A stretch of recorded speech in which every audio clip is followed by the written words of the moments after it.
পৃথিবীতে যে মানুষগুলো অতি সরল মনে মানুষকে ভালোবাসে সেই মানুষগুলাই কষ্ট পায়। আপনি সরল মনে যাকেই ভালোবাসবেন তার কাছ থেকে আপনি শুধু অবহেলাটাই পাবেন। আপনি একজনকে ভালোবাসলেন, তার সম্পর্কটা টিকানোর জন্য আপনি অনেক চেষ্টা করলেন, আপনি তাকে নিঃস্বার্থভাবে ভালোবাসলেন, নিঃস্বার্থভাবে ভালোবেসেও আপনি তাকে পাবেন না। দিন শেষে আপনি শুধু অবহেলাটাই তার কাছ থেকে পাবেন। কারণ এই সমাজে এখন সরল মনের ভালোবাসার মূল্যায়ন কেউ করতে জানে না।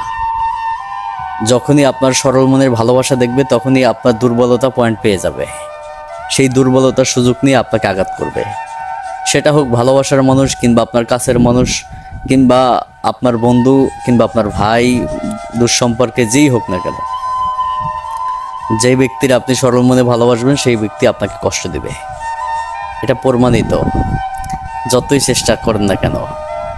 এই জন্যই জীবনে ভালোবাসতে হলে এমন একটা মানুষকে বাছাই করে নেন যে মানুষটা আপনাকে বুঝবে, যে মানুষটা আপনাকে চিনবে, সেই মানুষটাকে আপনি ভালোবাসেন, আপনি সুখী হবেন।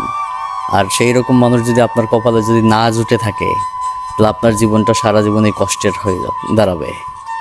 সরল মনের ভালোবাসার মূল্যায়ন কেউ করতে জানে না। আপনি একটা খুব শখ করে একটা জিনিসকে চাইবেন, সেই জিনিসটাকে আপনি কখনো পাইবেন না।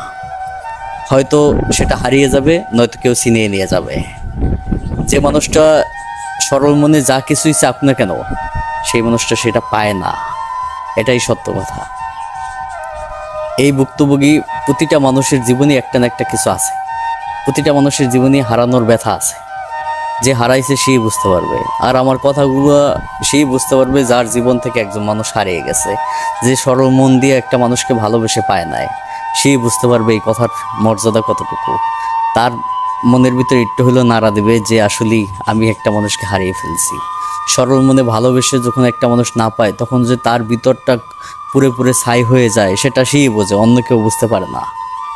যে হারাইছে সেই বুঝতে পারে, অন্য কেউ জানে না সেই ব্যথাটারে। ভাই, আপনি একজনকে কষ্টটা তখনই লাগে একটা মানুষ যখন একটা মানুষকে সব কিছু দূর করে সব কিছুর বিনিময় হলেও তাকে চাইছে, কিন্তু দিন শেষে তার কাছ থেকে অবহেলাটা পাইছে। সেই মানুষটার ছাড়া অন্য কেউ এই কষ্টটা বুঝতে পারবে না। এই জন্য সরল মনের ভালোবাসার মূল্যায়ন কেউ করতে জানে না। এই সমাজটা বড়ই এখন সব কিছু, আপনার টাকা আছে, পয়সা আছে, যা আপনার ভিতরে যে বড় কিছু আছে সেইটা দেখে মানুষকে ভালোবাসে, কিন্তু সত্যিকারের মনকে কখনোই কেউ মূল্যায়ন করতে জানে না। এটাই বাস্তবতা। আপনি সত্যিকারের মনের মূল্য কারো কাছেই পাইবেন না। আপনি সত্যিকারের মতো একজন ভালোবাসলেন একজনকে, কিন্তু তার কাছ থেকে এমনি অবহেলাটাই পাইলেন দিন শেষে। এটাই সত্য, এটাই এখন বর্তমানে ঘটে জীবনে। এই জন্যই আল্লাহ সবাইরে এমন একটা মানুষ দিক যে মানুষটা আপনাকে বুঝবে, যে মানুষটা আপনাকে সাপোর্ট করবে। তেমন একটা মানুষ সবার কপালেই সবাই আশা করে, কিন্তু যদি যে পেয়ে যায় সেই হচ্ছে লাকি, সেই হচ্ছে ভাগ্যবান। আর যে না পায় তার মতো অভাগা কেউ নাই। এটাই বাস্তব। দিন শেষে প্রমাণিত আমি এইটাই পাইতেছি যে সরল মনের ভালোবাসা মূল্যায়ন কেউ করে না, এটাই বাস্তব।